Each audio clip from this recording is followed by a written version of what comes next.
মাইশা একটা দোকানে কেনাকাটার পর বিকাশ থেকে পেমেন্ট করছিল। পাসওয়ার্ড টাইপ করার সময় পাশ থেকে একটা ছেলে আড় চোখে সেটা দেখে নেয়। মাইশা বিল দিয়ে তার স্কুটির কাছে আসতেই ওই ছেলেটি এসে জিজ্ঞেস করে, আপু আপনি গার্ডেন সিটি মার্কেটটা কোথায় বলতে পারেন? হ্যাঁ, আপনি কিছু দূরে হেঁটে গেলেই 2টা বিল্ডিং পর দেখতে পারবেন। আচ্ছা ঠিক আছে আপা, নিচে আপনার কিছু পড়ে আছে মনে হয়। মাইশার নিচে তাকাতেই ছেলেটি মাইশার মোবাইল হাত থেকে কেড়ে নিয়ে দৌড়ে পালায়। আরে আমার মোবাইল, কেউ আমাকে সাহায্য করুন, আমার মোবাইলটি নিয়ে গেল, উনাকে ধরুন। এমন সময় এক ভদ্রলোক পাশ দিয়ে যাবার সময় কাঁদতে দেখে মাইশাকে বলে, কি হয়েছে মা, আপনি কাঁদছেন কেন? এক লোক আমার মোবাইল নিয়ে দৌড়ে পালিয়েছে। এই লোককে আমি অনেকক্ষণ থেকে আমার পেছনে ঘুরঘুর করতে দেখেছি। ওই দোকানে যখন মোবাইল থেকে পেমেন্ট করছিলাম তখনও ওকে দেখেছিলাম আমার পেছনে। আপা আমার মনে হয় ও আপনার বিকাশের পাসওয়ার্ড জেনে ফেলেছে আর টাকার জন্যই ফোন চুরি করে নিয়েছে। মাইশা কান্নায় ভেঙে পড়ে। মোবাইলে তার কলেজের ভর্তির টাকা ছিল।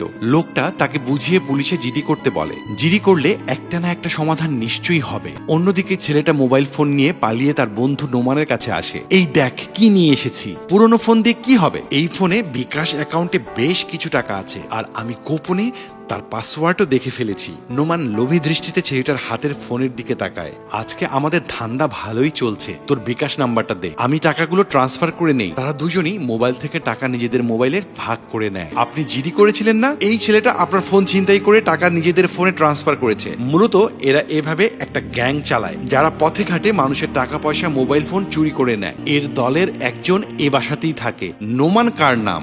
নোমান আমার ভাই। এই নোমান এদের দলের সদস্য।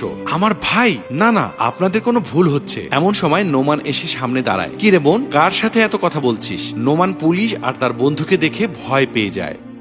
নোমান তুই আমার ভাই হয়ে এই জঘন্য কাজ করেছিস? না না বোন, তুই যা ভাবছিস তা আমি করিনি, এগুলো সব মিথ্যে কথা। পুলিশ নোমানের বন্ধুকে বলে, তুই বল সত্যিটা কি? হ্যাঁ, নোমান আমার বন্ধু, আমরা দুইজন মিলে এ কাজ করি। মাইশা তার ভাইকে বলে, ছি ভাইয়া, এসব করার আগে একবারও ভাবিস না মানুষের মোবাইল ফোনে কত জরুরি জিনিস থাকে? আমার ফোনে কলেজের ভর্তির টাকা ছিল, সেটাও চুরি করে নিয়েছিস। নোমান নিজের বোনের সামনে ধরা পড়ে লজ্জায় বারবার ক্ষমা চাইতে থাকে। আমি ভুল করেছি, আমি তো জানতাম না তোর ফোন, তাহলে কখনোই চুরি করতাম না। আমার ফোন জানলে চুরি করতি না, কিন্তু অন্য কারো ক্ষতি করার আগে একটু ভাবতি না যে সেও কারো না কারো বোন, কারো না কারো ভাই? প্লিজ আমাকে ক্ষমা করে দে বোন, আর কখনোই আমি এমন করব না। মাইশা আরো রেগে অফিসারকে বলে, স্যার এদেরকে নিয়ে যান, অন্যায় সবসময় অন্যায় হয়, জেলে থেকে ওর শোধরানোর প্রয়োজন আছে, আপনি ওদেরকে নিয়ে যান প্লিজ। অন্যায়ের কাছে কোনো আপন পর থাকতে নেই। প্রিয় দর্শক, আমাদের অতি প্রয়োজনীয় মোবাইল ফোনটি ব্যবহারে আমরা আরো বেশি সচেতন হই, কারণ অপরাধীরা